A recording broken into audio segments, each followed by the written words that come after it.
Building वाला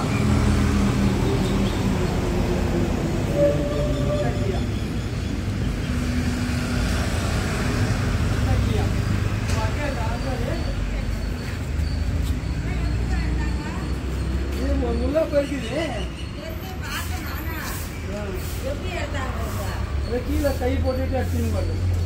ಪಾಪ ನಾಯಿ ಸಿಕ್ಕಾಕೊಂಡ್ಬಿಟ್ಟಿತ್ತ ಗೇಟಲ್ಲಿ. ನಿನ್ನೆ ರಾತ್ರಿಯಿಂದ ಕೂಗ್ತಿತ್ತು. ನನಗೆ ಯಾವ್ದೋ ಸಾಕಿದ್ ನಾಯಿ ಅನ್ಕೊಂಡೆ. ಇಲ್ಲ ಅದು ಬಿಲ್ಡಿಂಗ್ ಅದು ಪ್ರಭು ಕ್ಯಾಂಟೀನ್ ಇಲ್ವಾ ಬಿಲ್ಡಿಂಗ್ ಓನರ್. ಅವ್ರದ್ದು. Okay okay. ಅದು ನಿನ್ನೆ ಕಲ್ ತಗೊಂಡು ಹೊಡಿತಾನ ಮೂಗ. ಅವ್ನು ಮೂಗ ಹೊಡಿಯೋಕೆ ಅದೇ ಮಾಡಿದೆ ಎದ್ಕೊಂಡ್ಬಿಟ್ಟು ಎಲ್ಲ ಮಾಡ್ಕೊಂಡು ಇಷ್ಟು ದೊಡ್ಡ ಕಲ್ ತಗೊಂಡು ಹೊಡಿತಾನೆ ಆ ಬಿಲ್ಡಿಂಗ್ ಮೇಲೆ ಮೆಟ್ಲು ನಾನೇ ಗುಡ್ಸೋದು. ಇಷ್ಟು ಕಲ್ಲು ಅದು ನಿಸ ಬಿಡ್ತಾರೆ ಅದು ಅವನಕ್ಕೋಸ್ಕರ ಎದ್ಕೊಂಡು ಇಲ್ಲಿ ಮಾಡ್ಕೊಳ್ಳೋದು. ನನ್ನ ಮಗ ಅವ್ನು ಮಾತು ಬರೋಲ್ಲ ಕಲ್ ತಗೊಂಡು ಹೊಡಿತಾನೆ. ಅದೇನು ಮಾಡಿದೆ ನೈಟಲ್ಲಿ ಜಾಗ ನೋಡ್ಕೊಳ್ತಾನೆ. ಈಗ ಹೊರಗಡೆ ಹಿಂಗೆ ಹೋಗ್ಬಿಟ್ಟಿದೆ ಮಾಡ್ಕೊಂಡ್ಬಿಟ್ಟಿದೆ ಎಲ್ಲ ಕೆಲಸ ಮಾಡಿದೆ. ಈಗ ನೀನು ಎಲ್ಲೋರೇನು ಬಿಡೋಲ್ಲ ಅದು. ಬಿಸ್ಕಟ್ ಹಾಕ್ಬಿಟ್ರೆ ನೀನು ಬರೋ ಗಂಟೆ ಕಾಯ್ತಾ ಇಲ್ಲ. ನೋಡಿ ಕುಣ್ತಾ ಇದೆ ಪಾಪ. ಸಿಕ್ಕಾಕೊಂಡು ನಿನ್ನೆ ರಾತ್ರಿಯಿಂದ ಸಿಕ್ಕಾಕೊಂಡಿತ್ತು.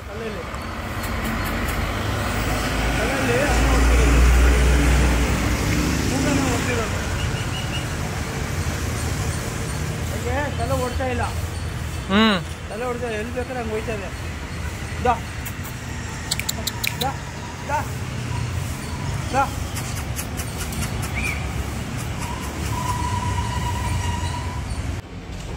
ನೋಡಿ ಇದೇ ಜಾಗದಲ್ಲಿ ನಾಯಿ ಸಿಕ್ಕಾಕೊಂಡಿದ್ದು ಪಾಪ.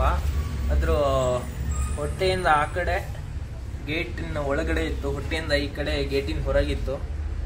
ನಿನ್ನೆ ರಾತ್ರಿಯಿಂದ ಕೂಗ್ತಾ ಇತ್ತು. ನನಗೆ ನಿಜವಾಗ್ಲೂ ಗೊತ್ತೇ ಆಗಲಿಲ್ಲ. ನನ್ನ ಪಿ ಜಿ ಇಲ್ಲೇ ಪಕ್ಕದಲ್ಲಿರೋದು, ಪಕ್ಕದ ಬಿಲ್ಡಿಂಗು ಮೇಲ್ಗಡೆ ಸ್ಟೇರ್ಸಲ್ಲಿ ಫಸ್ಟ್ ಫ್ಲೋರಲ್ಲಿರೋದು.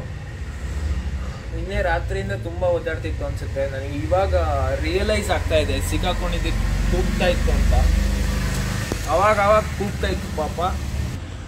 ಅಂತೂ ಇವತ್ತು ಬೆಳಗ್ಗೆ ಮತ್ತೆ ಕೂಗೋಕ್ಕೆ ಸ್ಟಾರ್ಟ್ ಮಾಡ್ತದ್ದು ಪಾಪ. ಒಂದು 6:30 ಟೈಮು. ನಾನು ಬಂದು ನೋಡಿದೆ ಏನಪ್ಪ ಸಮಸ್ಯೆ ನಾಯಿದು, ಏನಕ್ಕೆ ಕೂಗ್ತಾ ಇದೆ ಅಂತ ನೋಡೋಣ ಅಂತ ಬಂದೆ. ನೋಡಿದ್ರೆ ಸಿಕ್ಕಾಕೊಂಡಿದೆ ಇಲ್ಲಿ.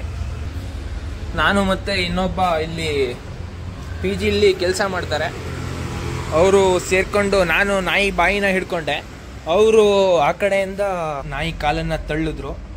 ಇಬ್ಬರು ಸೇರಿ ನಾಯಿನ ಹೊರಗಡೆ ಹಾಕಿದ್ರು. ಅದಕ್ಕಿಂತ ಮುಂಚೆ ನಾಯಿಗೆ ನೀರು ಕೊಟ್ಟಿದೆ ಕುಡಿಯೋಕ್ಕೆ, ಬಟ್ ಅದು ಕುಡಿಲಿಲ್ಲ ನೀರನ್ನ. ಅದಕ್ಕೆ ಹೊರಗೋಗೋ ಟೆನ್ಷನಲ್ಲಿ ನೀರು ಸಹಿತ ಕುಡಿಲಿಲ್ಲ. ನಿನ್ನೆ ರಾತ್ರಿಯಿಂದ ಪಾಪ ಎಷ್ಟು ಹೆದರಿತ್ತೋ ಏನೋ ಅದು. ಬಟ್ ಇವಾಗ ಸ್ವಲ್ಪ ತುಂಬ ಸಮಾಧಾನ ಆಗ್ತಾ ಇದೆ ನನಗಂತೂ ನಾಯಿನ ಬಿಡಿಸಿದ್ದಕ್ಕೆ. ಓಕೆ, ಇದು ಅನ್ಎಕ್ಸ್ಪೆಕ್ಟೆಡ್ ರೆಸ್ಕ್ಯೂನೇ. ಮುಂದಿನ ಬ್ಲಾಗಲ್ಲಿ ಸಿಗೋಣ, ರೆಸ್ಕ್ಯೂ ಬ್ಲಾಗಲ್ಲಿ. ಅಲ್ಲಿ ತನಕ ಗುಡ್ ಬಾಯ್ ಬೆಂಗಳೂರು.